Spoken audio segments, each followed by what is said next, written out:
It was a cold, rainy evening when 10-year-old Max boarded the old, creaky bus with his family. The city lights faded behind them as the bus rumbled down narrow, winding roads. Max pressed his forehead to the window, watching raindrops race down the glass. Outside, dark trees reached like fingers toward the gray sky. The air was heavy with silence, broken only by the bus's engine. Max's little sister yawned beside him. His mother whispered softly, "We'll be at Grandma's soon, honey. Try to rest."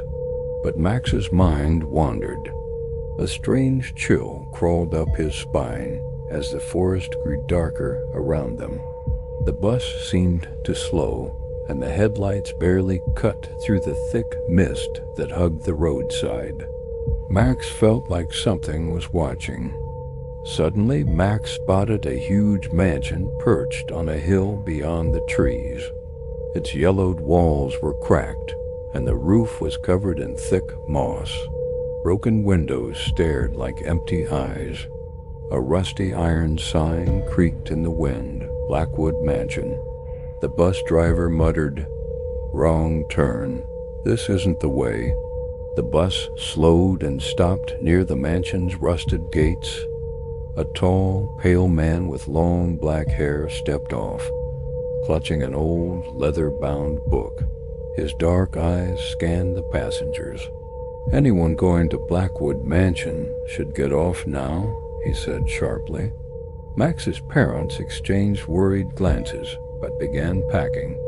Max wanted to leave with them, but his mother gripped his wrist firmly.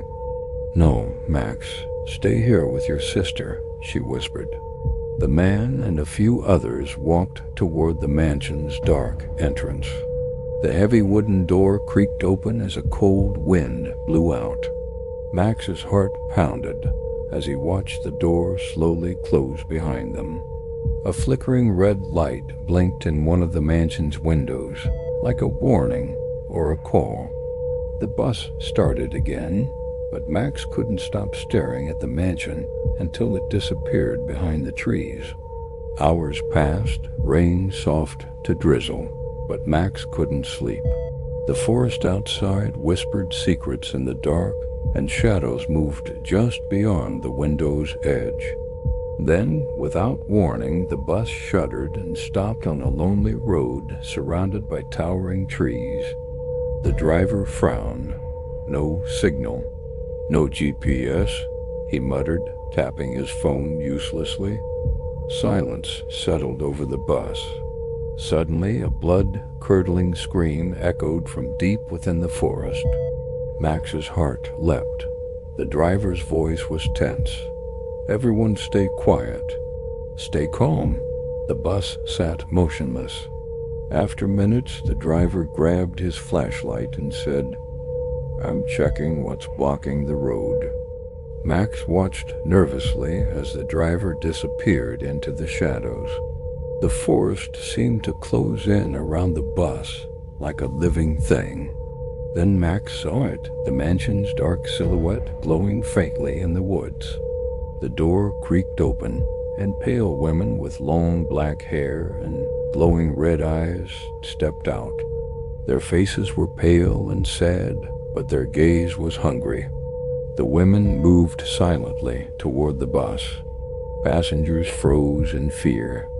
One pressed her cold hand against Max's window and whispered, "Welcome, little guest. The mansion is waiting for you." Suddenly, the bus doors slammed shut. The lights flickered and went out. Max's ears filled with slow, heavy footsteps and cold breath on his neck. Darkness wrapped around Max like a heavy blanket. Then a faint glow appeared.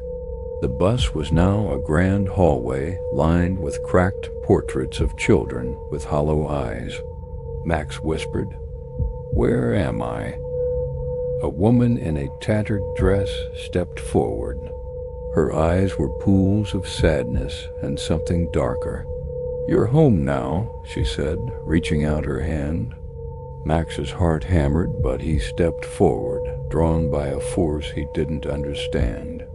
Rooms passed by filled with forgotten toys, broken mirrors, and dusty beds. Whispers echoed in the corners. The mansion was alive, watching, waiting. Suddenly, a cold hand grabbed Max's wrist. "Don't be afraid," the woman whispered. Max shivered but followed. Hours or days passed, time lost meaning. Max learned the mansion held souls of children lost, long ago trapped between worlds. He wanted to leave, but the mansion never let go.